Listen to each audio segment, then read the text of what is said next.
안녕하십니까. YTN 라디오 황보선의 출발새 아침 황보선입니다. 우리나라에서 대통령의 청와대 참모들 중에 최고참 수석비서관이죠. 수석비서관. 줄여서 보통 수석 부릅니다. 자, 이들 가운데 민정수석 직책을 맡은 지 2달도 안 돼서 그만두겠다며 휴가를 떠났던 신현수 수석이 돌아왔습니다. 자, 비서의 거취가 요즘처럼 뉴스의 헤드라인을 장식하는 일, 흔한 일이 아니죠. 왜 이런 일이 벌어졌는지 잠시 뒤에 신 수석과 친하다는 한 의원의 시각으로 들여다보겠습니다. 코로나 백신 접종 사흘 뒤 26일 금요일로 다가왔습니다. 자, 그런데 요즘 문재인 대통령이 코로나 백신 제일 먼저 접종하면 이게 솔선수범인가, TK인가 이런 논란이 나오고 있습니다. 자, 이를 두고 정치인들 사이에 공방이 벌어지고 있는데 실험 대상이라는 표현이 나왔습니다. 정은경 중앙방역대책본부장이 이 표현 쓰면 안 된다고 간단히 정리해줬습니다. 1호 접종자 두고 실험 대상 표현 적절하지 않다 이렇게 말했습니다. 성폭행 등 강력범죄를 저지른 의사의 면허를 취소하는 법안에 반발한 대한의사협회가 총파업 카드를 꺼내들었습니다. 이따 3부에서 대한의협 측 얘기 들어보겠습니다. 2021년 6월 23일 화요일 YTN 라디오 황보선의 출발새 아침 시작합니다. 네, 자, 사의를 표명하고 휴가를 떠났던 신현수 청와대 민정수석 어제 돌아왔습니다. 자신의 거취는 대통령에게 일임한다 이렇게 말했습니다. 또 어제 그 검찰 인사위원회가 열렸는데 상당히 이르게 어제 바로 그 검찰 그 중앙급 간부 인사가 나왔고요. 이 간부 인사 내용을 보면은 신수석 그리고 윤석열 검찰총장의 의사가 좀 반영이 됐다 이런 분석이 나오고 있습니다. 최근 왜 이런 일이 벌어졌는지 명확한 설명은 아직 나오지 않고 있고요. 신현수 수석의 그 성격, 품성을 잘 아는 사람에겐 이번 사태 어떻게 보일까요? 자, 김기현 국민의힘 의원 전화로 연결돼 있습니다. 김 의원님 안녕하십니까? 네, 김기현입니다. 네, 김기현 의원님 신현수 수석과 원래 관계가 있으시죠? 잘 아시죠? 예, 지금 신 수석이 문재인 정권에 몸담아 있는 사람이긴 합니다만, 저는 국민의힘에 있고요. 그러니까 서로 정책 입장은 달리하는 사이이긴 한데, 대학은 동기 동창이고 아주 자주 가끔씩 통화도 하고 만나기도 하는 그런 서로가 서로를 존중하는 그런 관계의 친구 사이다 이렇게 이해하시면 좋을 것 같습니다. 아, 그러면 같은 학교 같은 동기 동창 그러면 학번이 7, 8학번인데요. 7, 8학번이요. 신현수 수석이 저희 동기들 사이에서 매우 신망이 두터운 사람이고 어떤 정치인이 되겠다는 그런 야망을 가진 사람은 전혀 아니고요. 법률가로서 법조인으로서 매우 반듯한 사람이다. 이런 평가를 동기들 사이에서 받고 있는 사람입니다. 아, 그러셨군요. 그러면 오랫동안 또 학창시절부터 지켜보신 그런 분이고 그런 혹시 그 사법고시도 거의 비슷하게 통과하셨겠습니까? 사법고시는 제가 25회 연수원 15기고요. 신 수석이 한 해 다음인 16기, 연수원 16기 그런데요. 가끔씩 만나보기도 하고, 제가 그 국회의원 되고 나서도 만난 적도 있고, 통화도 한 적도 가끔씩 있습니다만, 이번에 사태, 이 파동이 난 다음에는 통화를 안 했습니다. 혹시나 오해받을까 싶어서요. 자, 그러면 이렇게 신현수 수석을 잘 아시는 분으로서 이번 사태를 좀 바라보시는 심정이 좀 어떠셨습니까? 전체적으로 보면 현 정권이 이제 이게 모든 국가의 정책이나 인사를 너무 과도하게 편중하게 하고 있거나 원칙 없이 정략적으로 하고 있다라고 하는 공격을 저희들이 하고 있는데 사실 그 점은 아마 객관적 사실이라고 보여지고요. 그런 점에 대해서 이게 신현수 수석은 동감할 수 없었을 겁니다. 이번에 청와대 민정수석으로 들어갈 때도 주변에 밝힌 내용들을 보면 그런 어려운 시기에 본인이 가게 되어서 잘 해야 될 텐데 걱정이 된다 이런 얘기도 나누고 갔거든요. 그만큼 자기로서는 이 국정 난맥상을 좀 바로 잡아봐야 되겠다라는 의지를 가지고서 민정수석으로 들어갔던 것이 아닌가 생각이 드는데 막상 부딪혀 보니까 그 내부에 있는 강력한 친노, 친문, 이 강성 운동권 그룹들, 그 그룹들의 이게 어떤 압력이나 과도한 횡포에 대해서 아마 견뎌내기가 어려웠을 것 아닌가 하는 그런 나름대로의 판단을 저는 하고 있습니다. 예.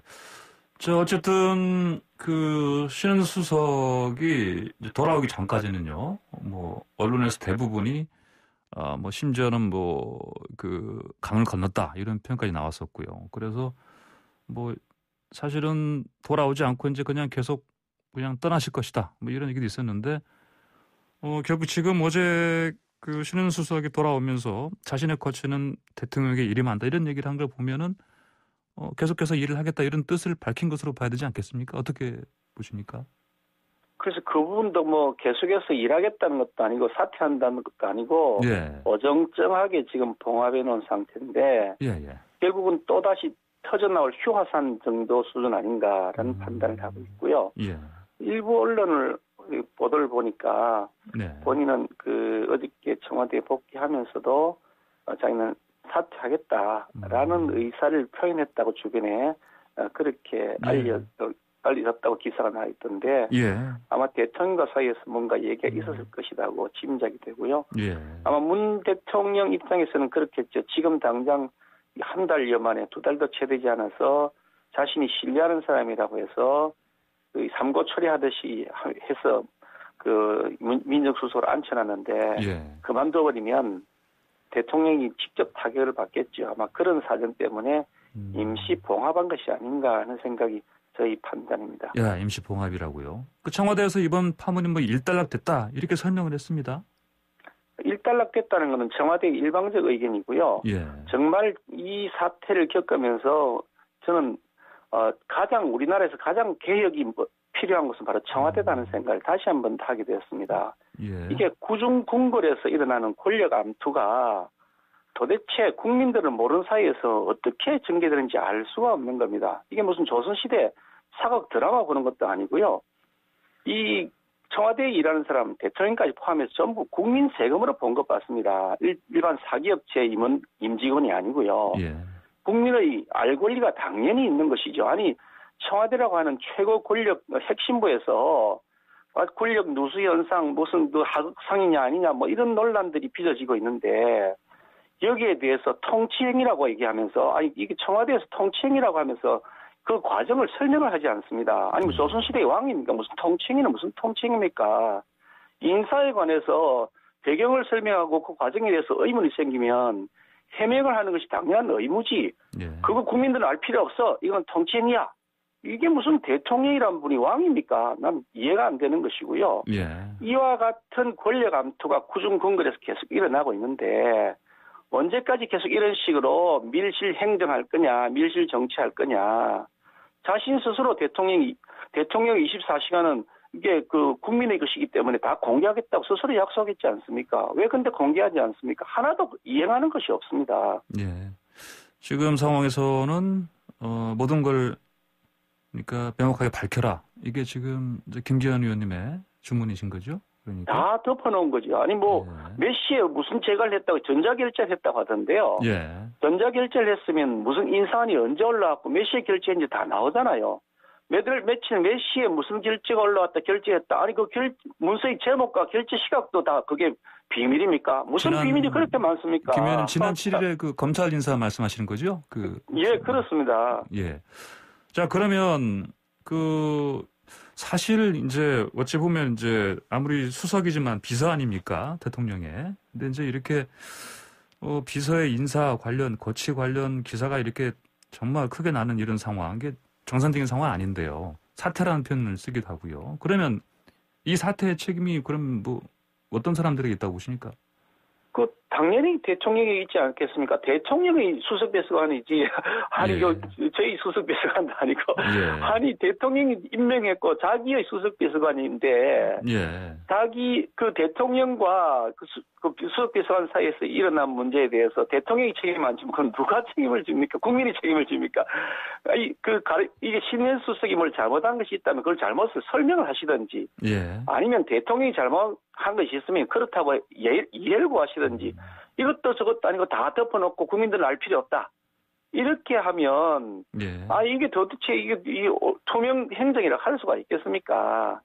이 대통령 스스로 예전에 민주당 예. 당권 주자실에 말씀하셨죠. 그 당시에 어떤 일이 있었냐면 이 김영한 민정수석 그러니까 박근혜 정부 시절이죠. 민정수석 비서관이 항명 사표를 냈다는 그 사태가 있었는데요. 그 무렵에 이 당권 주자였습니다. 문재인 대통령께서는요. 그때 뭐라고 하셨냐면 민정수석이 항명 사표라는 태풍이 국가의 기강을 쑥대밭으로 만들었다. 대통령 비서실 기강이 정상적인 사태가 아니다. 박근혜 대통령도 국민들 앞에서 사과할 필요가 있다. 국정 실패의 근본 책임이 청와대에 있던 사실이 드러났다. 이렇게 얘기를 했단 말이죠. 그러면서 국가 운영의 심장부가 어떻게 이처럼 비극의 만화경일 수 있는가라는 긴급 성명까지 발표를 했는데 아니 이런 사태에 대해서 본인 스스로는 그렇게 공격하셔놓고 자신의 문제에 대해서는 알 필요 없다. 그냥 조용하시오. 국민들 그냥 가만히 있으시오. 이렇게 하신다면 참 정말 내로남불이다. 그런 생각이 들죠. 모든 책임이 대통령에 있다는 것을 어떻게 회피할 수 있겠습니까? 예. 자, 이제 민주당 내에서는요, 신은수 수석의 이제 최근에, 이런 사퇴한다. 그다음에 또 대통령이 만류한다. 그리고 다시 휴가 떠났다. 이런 상황 관련해서 부적절하다. 이런 또 비판하는 목소리가 들립니다. 자, 그렇다면, 청와대에서는 일단락 됐다고 얘기는 했는데, 이런 상황에서 만약에 이제, 대통령이 대통령한테 이제 거취를 일임한다 했는데, 자, 계속 일해달라. 이런다면은, 신은수석 앞으로 이제 이런 업무 수행 어떻게 잘 될 것 같습니까? 아마 지금 청와대와 여권 내부에서 이제 권력 분화가 일어나고 있을 겁니다. 이제 차기 대선을 향해서 서로 이합 집산이 이루어지고 있고요. 문 대통령도 이제 임기 말기에 접어들어 있기 때문에 새로운 권력을 향한 진영 간의 권력 투쟁 아마 여권 내부에서도 일어날 것이 뻔하다고 생각이 들고요.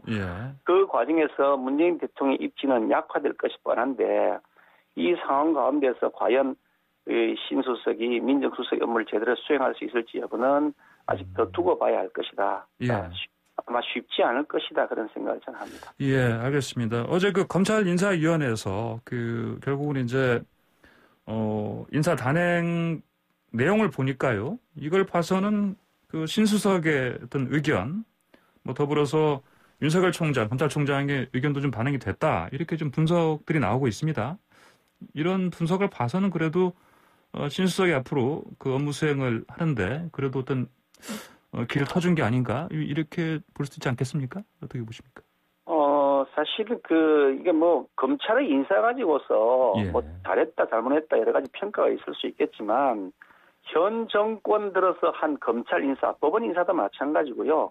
행정부처도 저는 마찬가지라고 생각하는데 과도하게 권력형 이게 권력 의존형 인사를 했다. 그러니까 권력의 눈치 보는 사람, 잘 보이는 사람은 영전시키고 승진시키고 권력이 밉보이거나 권력에 대드는 사람은 과감하게 숙청을 했다. 저는 그렇게 생각을 합니다. 그런 면에서 신수석이 그런 방식으로 검찰 인사를 운영해서는 안 된다는 의견을 개진한 것으로 보여지고 그런데도 불구하고 대통령은 그 부분을 무시해버리고 자신에게 충성하는 사람은 계속 그 자리에 앉혀놓고 또 좋은 자리 보내고 심지어 자신에게 충성하지 않거나 혹은 권력형 비리 사건, 울산 선거 공작 사건, 월성 원전 문제, 그리고 불법 출국 금지 문제, 라임 옵티머스 관련 수사 이런 권력형 비리 문제에 대해서 수사를 하는 검사들에 대해서는 아주 가혹한 인사조치를 했단 말이죠. 이런 것들에 대해서 문제 제기를 한 것을 이게 신수석이 문제 제기를 했던 것으로 보여지는데 그걸 무시하기가 어려우니까 임시 당분간 중단한 것일 뿐이긴 하지만 어차피 윤석열 총장이 7월 달에 퇴임을 하기 때문에 그때 대규모 인사를 할 것이다. 잠시 숨고르기 하고 있는 것일 뿐이지 권력형 비리가 산적해 있는 마당에 그걸 덮고 싶은 그런 불안한 마음이 왜 없겠느냐. 저는 그렇게 짐작합니다. 알겠습니다. 좀 주제를 약간 좀 바꿔보겠습니다. 최근에 김명수 대법원장이요. 사과문을 낸다고 했는데, 입장문을 내긴 했는데, 이게 지금 글과 부스럼이다. 이런 지금 평가가 나오고 있습니다. 어떻게 보셨습니까? 저는 그 김명수 대법원장의 그 여러 가지 처신을 보면서 정말 참 감각 없는 분이다. 어떻게 이렇게 감각 없는 분일까 하는 생각을 하는데요. 처음부터 거짓말을 했습니다. 국회에 대놓고 허위 공문서를 작성해서 자신이 탄핵 때문에 임성근 부장에 대한 사직서를 수리하지 않은 것이 명확한데도 불구하고 그런 일이 없다고 거짓말을 했고 또 거기에 대해서 논란이 되니까 이번에 2월 19일자로 그 법원 내부망에다가 사과문이라고 올렸는데 이것도 거짓말을 했습니다. 아니 대법원장이라는 사람이 거짓말을 밥 먹듯이 하는 사람 거기에 뭐라고 돼 있냐면 자신이 거짓말한 그 허위 공문서를 통해서 거짓말했던 것이 부주의한 답변 이래놨는데 아니 거짓말한 것이 부주의한 답변입니까? 그러면 거짓말했다고 위정죄로 이 재판받는 사람들 판사가 전부 다 부주의한 것이기 때문에 무죄가 돼야 되겠네요. 대한민국에 위정죄가 어디 있겠습니까? 아니 판사라는 사람이 어떻게 이렇게 거짓말하느냐. 또 거기에 내부망에 올렸던 사과문에 보면 정치적 고려는 전혀 없었다. 정치권과 경험 안 했다 그랬는데 녹취록 서술에 나와 있습니다. 톡 까놓고 얘기하면 탄핵하자고 저렇게 설치는데 여기 사표 수리하면 내가 국회에서 무슨 얘기 듣겠나. 정치적 상황도 살펴야 되고 이렇게 본인이 얘기를 했단 말이죠. 그래 놓고 그런 말 안 했다고 또 거짓말합니다. 이렇게 부도덕한 사람이 대법원장이 계속 그 자리에 있다는 것은 말이 안 되죠.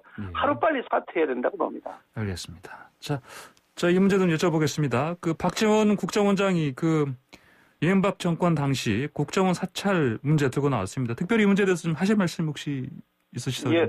사실 뭐 사찰 그러면 김대중 정권 사찰부터 먼저 거론을 해야 됩니다. 그 당시에 사회 지도층 정치인들에 대해서 1,800명 통화를 무차별 도청했는데 그거 모두 유죄로 판결났고 그 당시에 국정원장 2사람이 다 징역을 갔습니다. 그 사찰에 대해서 이번에 박지원 국정원장이 그 사찰이 있었냐 물었더니 사찰이 없었다고 합니다. 세상 이런 거짓말을 해대면서 12년 전에 뭐 있었는지 없었는지 모르는 그 MB 정권 시절의 일을 가지고서 다시 사찰 있었다. 이렇게 하면서 이에 대한 자료 공개를 검토해야 된다. 뭐 이런 식으로 얘기를 하고 있으니 이게 명백한 선거 개입이다. 부산시장 선거에 개입하기 위한 의도가 명확하게 보인다. 그래서 울산시장 선거 공작을 했던 그 악몽을 다시 한 번 더 올리게 되는데 또 한 번 더 관건 선거 그리고 공작 선거 시즌2가 시작되었다. 그렇게 저는 판단합니다. 공작 선거 시즌2가 시작됐다. 이런 판단이시라고요. 알겠습니다. 자, 오늘 말씀 여기까지 듣겠습니다. 감사합니다. 감사합니다. 네, 지금까지 국민의힘 김기현 의원이었습니다. 네, 황보선의 출발새 아침 광고 잠깐 듣고 2부로 돌아오겠습니다. 황보선의 출발새 아침 2부 시작합니다. 유용한 정보들만 골라서 쉽게 설명해드리는 경제 이야기 시간입니다. 서울시장 선거가 이제 한 달이 앞으로 다가왔습니다.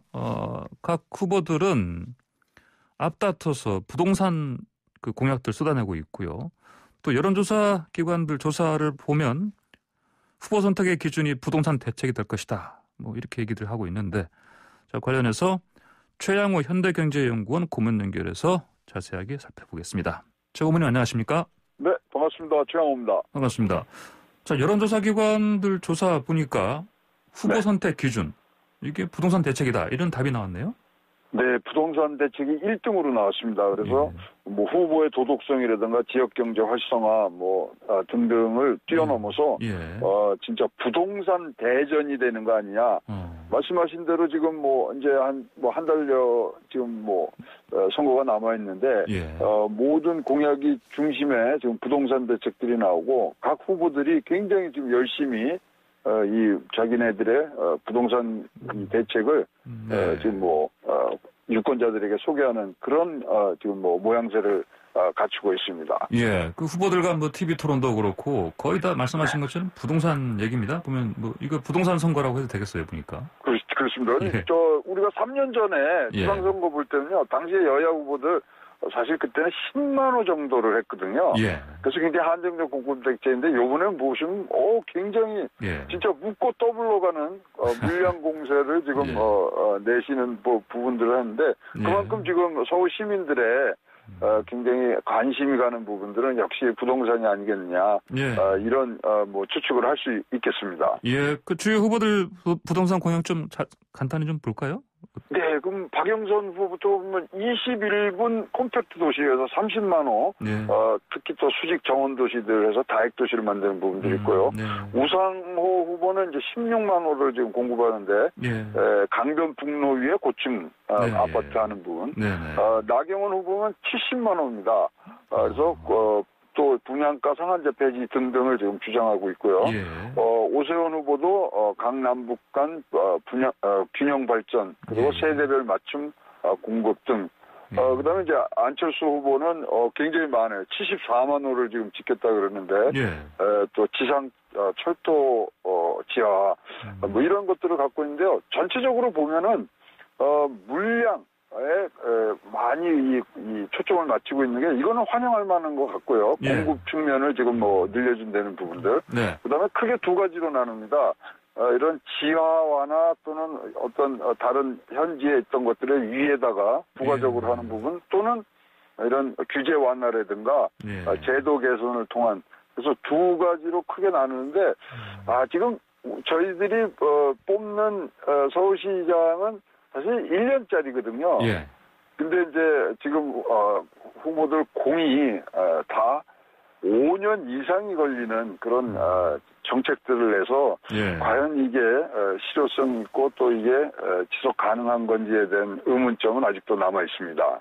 뭐 그런 이제 의문점들 제기되면 뭐 바탕을 마련하겠다. 자기들 뭐 1년 임기 내는 안 만들 수가 없지. 이렇게 이제 인정하면서 그런 얘기는 하긴 하는데.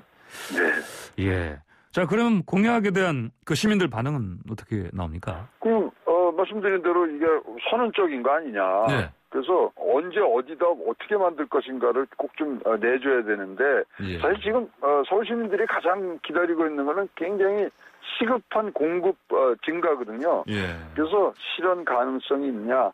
우리 시민들이 좀 체감할 수 있는 실질적인 시행 방안이 있는 현실성 있는 그런 이 주택 공급 대책을 좀 내줘야 되는데 이 부분에 대해서는 아직 시민들이 굉장히 다가설 수 있는 그런 대책들은 아직 안 나오는 것 같고요. 그래 하여튼 어쨌든 간에 이제 여야의 후보들이 이제 뭐 좁혀지지 않겠습니까? 그랬으면은 이제 택지를 언제 어디에 어떻게 조성을 하느냐 이 부분들이 마지막 선택의 또 기준에 굉장히 큰 영향을 미치지 않겠냐 이렇게 보여지고 있습니다.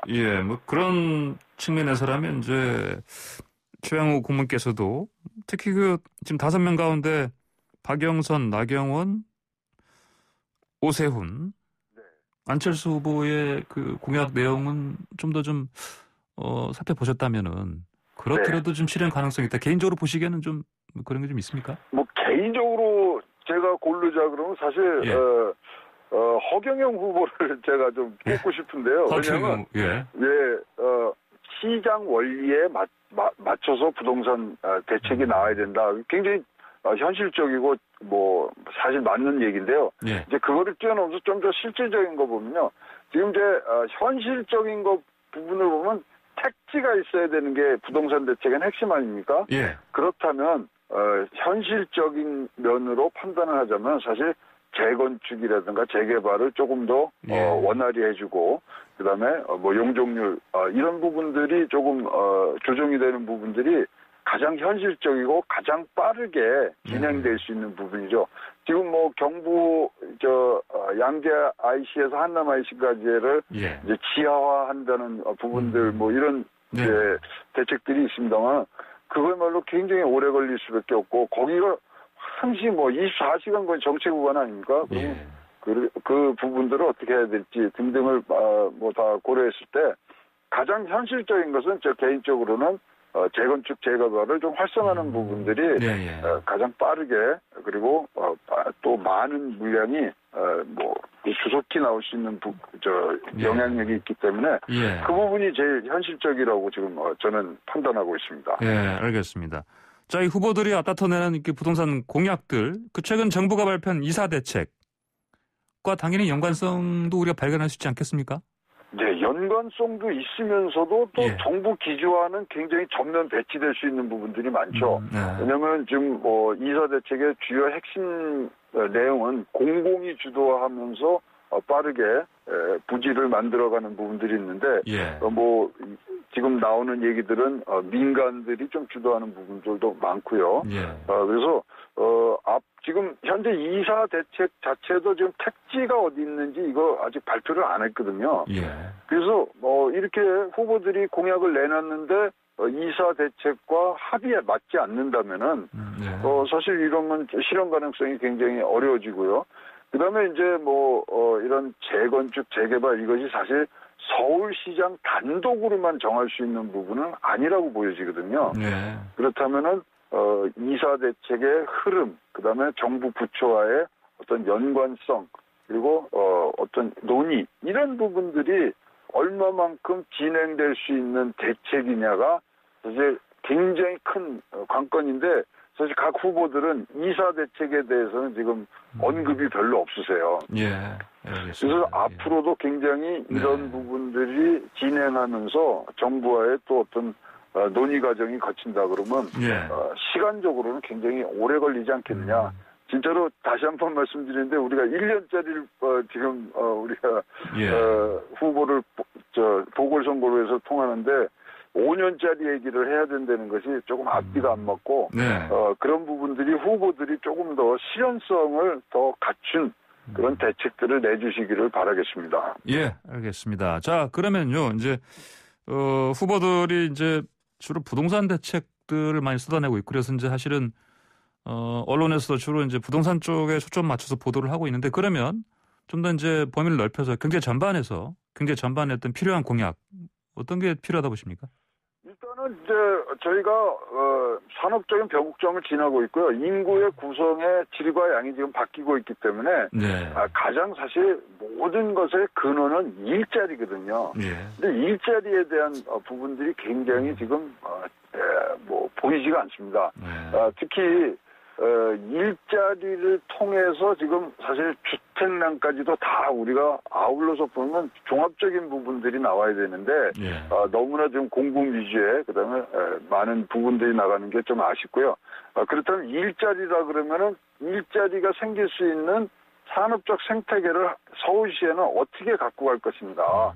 그래서 세계 진짜 10대 도시 안에 들어간 서울이 어떤 브랜드로 비전을 갖고 가느냐 이것이 먼저 우리 유권자들에게 어필이 돼야 그 이후에 세부적인 것들의 부동산, 교통, 주거, 교육 이런 것들이 차례로 나오는 부분들이 아니겠냐 싶어서 조금 더 큰 그림을 그려주시는 후보한테 제 표는 갈 것 같습니다. 좀 더 큰 그림을 그려주시는 후보. 알겠습니다. 자, 최고님 오늘 말씀 여기까지 듣겠습니다. 감사합니다. 감사합니다. 지금까지 최양호 현대경제연구원 고문이었습니다. 황보선의 출발새 아침 2부 마칩니다. 잠시 뒤 3부에서는요.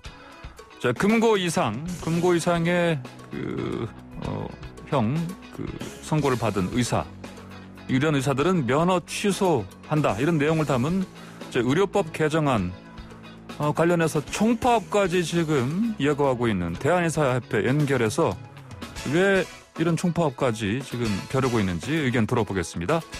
그리고요, 초선 열전 코너에서는 장경태 더불어민주당 의원과 허은하 국민의힘 의원과 함께 주요 정치권 이슈들 토론할 준비되어 있습니다. 자, 방송 들으시면서 의견 주실 분들은 샵 0945번 50원 유료 문자로 보내주시고 유튜브에서 보이는 라디오로도 저희 프로그램 함께 하실 수 있습니다. 잠시 3부에 뵙겠습니다.